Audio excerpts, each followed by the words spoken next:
Genesis 1, the beginning. In the beginning, God created the heavens and the earth. Now the earth was formless and empty. Darkness was over the surface of the deep, and the Spirit of God was hovering over the waters. And God said, "Let there be light." And there was light. God saw that the light was good, and he separated the light from the darkness. God called the light day, and the darkness he called night. And there was evening, and there was morning the first day. And God said, "Let there be a vault between the waters to separate water from water." So God made the vault and separated the water under the vault from the water above it. And it was so. So let's see, y'all. Let's see, y'all, from verse 1 to 7. Let's see. So I see that God is creating heavens and earth, heaven and earth. Like the earth is basically nothing. You know what I'm saying? Nothing at this point. This is the start of the start of life in general. So, the start of the world in general. So the earth is nothing. Um, and he's in the next couple of verses, he's talking about he's creating light and darkness. So of course we have light nowadays, and we have darkness, of course, when night comes. But he's creating light and darkness, kind of like that's highlighting the days in that next verse. What's it called? Because we have light to represent the daytime, and darkness to represent the nighttime. So he's also establishing basically the concept of days. And God said, "Let there be a vault between the waters to separate water from water." So I mean, yeah, we in life, we do have water above us, even though we see the sky. But like clouds and the atmosphere holds water. So and vaults, I think that means sky. So it's just showing how the water from above is also separated from the water below. You know what I'm saying? He's making seas probably with the water below. So you're just seeing the separation of water. Yeah.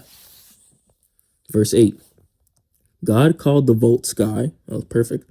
God called the vault sky, and there was evening and there was morning the second day. And God said, "Let the water under the sky be gathered to one place, and let the dry ground appear." And it was so. God called the dry ground land, and the gathered waters he called seas. And God saw that it was good. Then God said, "Let the land produce vegetation, seed-bearing plants, and trees on the land that bear fruit with seed in it, according to their various kind." And it was so. The land produced vegetation, plants bearing seeds according to their kinds, and trees bearing fruit with seed in it, according to their kind. And God saw that it was good. And there was evening and there was morning the third day. And God said, "Let there be lights in the vault of the sky to separate the day from night, and let them serve as signs to mark sacred times and days and years." So let's see, y'all. So from verse, where we at, 7 to 14. No, 8 to 14. I read in 7. It's just what's it called? So God called the vault sky. So yeah, the vault that was talked about earlier was called sky, and the evening and the morning were the second day, so the following day. And what's it called? He's also creating land, the land now. Since we had water, we were just presented with water. He's also establishing land. And I like that he's always saying that he saw that it was good. It's showing that he's really intentional, even though he's God Almighty, Supreme, or whatever it may be. So many titles to call him, but he's still intentional. Like, even though he has all this might, I think he's like showing still that he has intention, and he's not like carelessly doing it. He's still paying attention to his creation and making sure that everything is right in place. And I think that kind of like probably like models how us humans should like be in terms of everything we do. There's gonna be at times I think we have power, but we have to know how to better assess that power. Like, for example, we're gonna be parents one day. We have to be intentional in the way we like carry out in our instructions to our children, or just any types of any types of place when we're like we have roles of authority. We have to be intentional with our authority, not just like throwing it anyhow. So where were we at? God said, so God, yeah. So we're on verse 10. Then God said, "Let the land produce vegetation." So I think we're in seed-bearing plants and trees on the land that bear fruit with seed in it. So you know what I'm saying, we're just seeing vegetation. What's it called? Of course, after dry land appears, we need vegetation on the land. You know what I'm saying?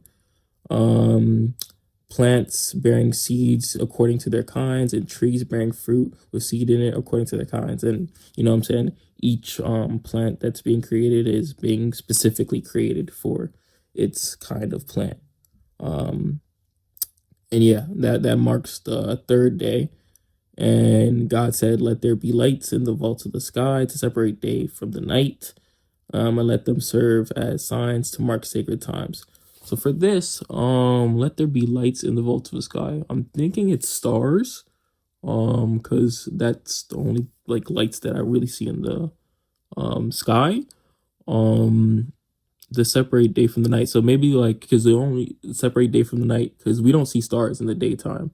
But like when it's nighttime, what's it called? We of course see stars, and that basically like signals that it is nighttime. So yeah, I mean, that kind of like serves as a sign to mark like times, days, and years. So it's just kind of like, God is intentional with this in terms of how He's creating things to just show us like the concept of time, with the creation of stars and everything, you know, because stars appear when it's nighttime, so we know that a day's passed.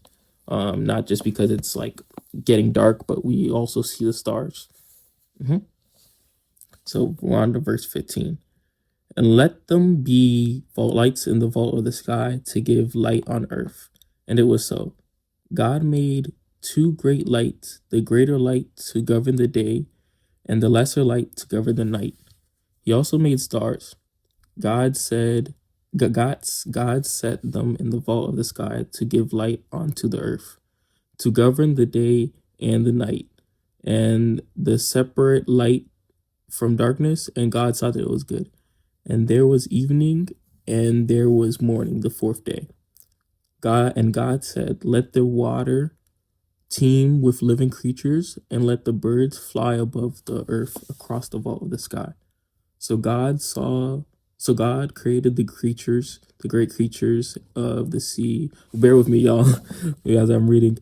So God created the great creatures of the sea and every living thing with which the water teems and that moves about in it according to their kinds, and every winged bird according to its kind. And God saw that it was good. God blessed them and said, Be fruitful and increase in number, and fill the water into the seas, and let the birds increase on the earth.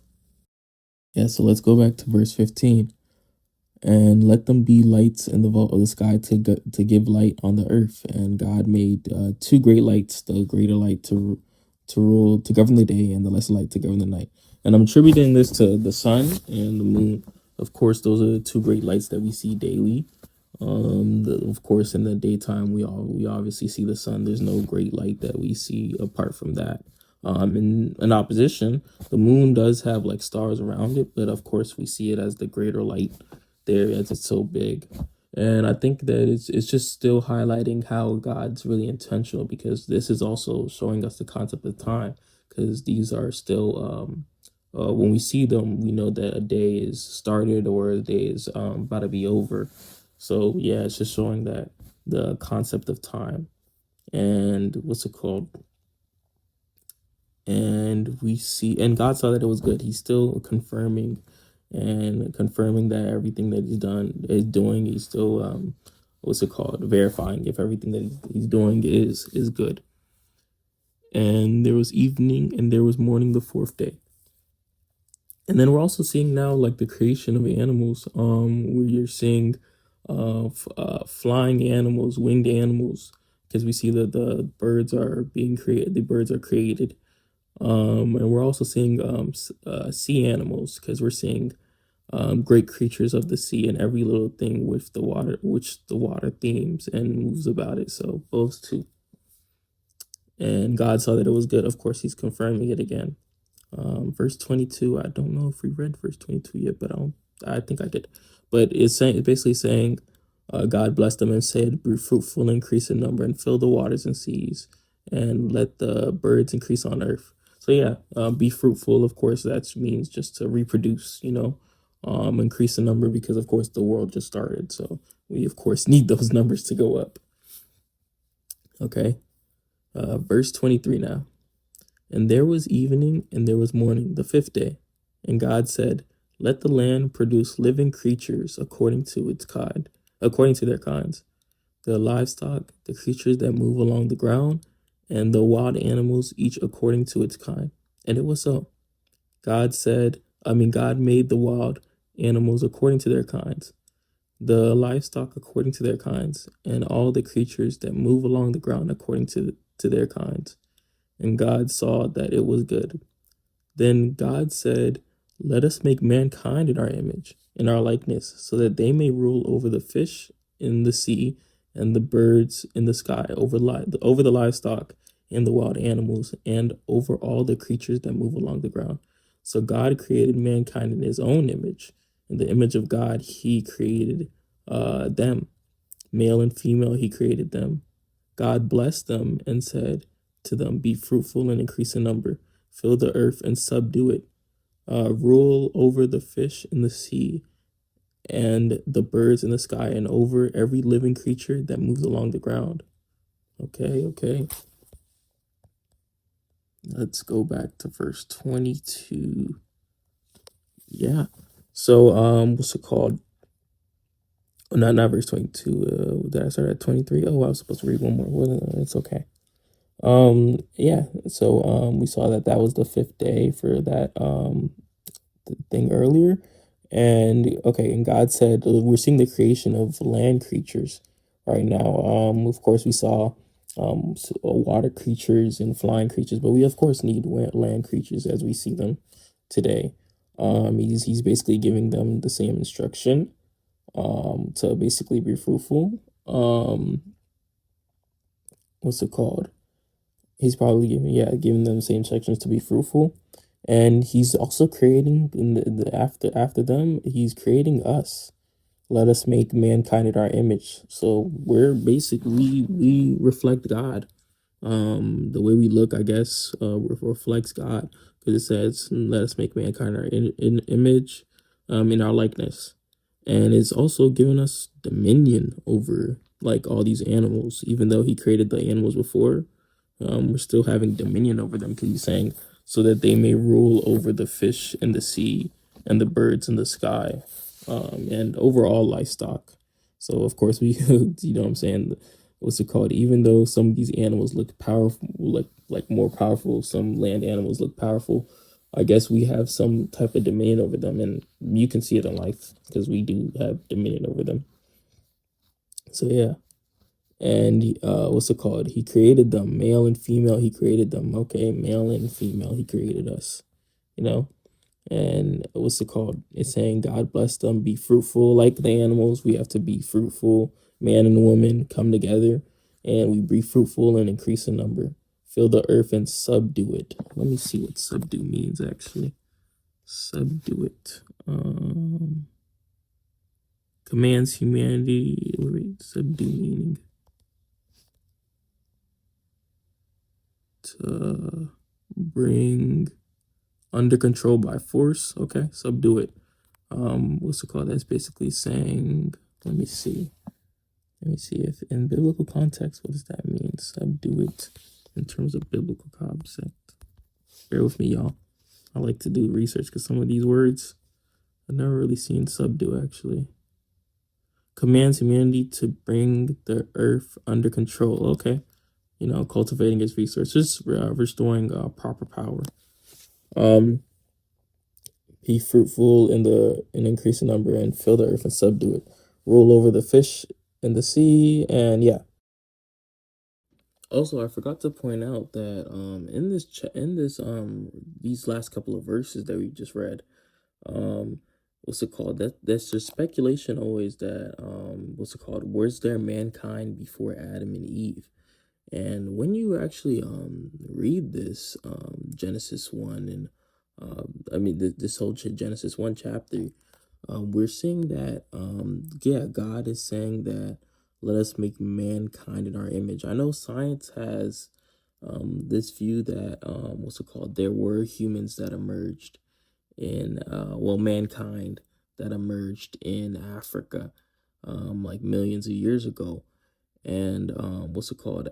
At first, I'm hesitant to have leaned on that understanding, but I mean, when you kind of see it, of course, science, what's it called, has scientific proof for that. But when you also see the Bible in terms of Genesis 1 right here, it is saying that, what's it called, mankind is being created. Not necessarily, it's not necessarily saying Adam and Eve yet, to which the next chapter, Genesis 2, is going to speak, but it's saying mankind is being created.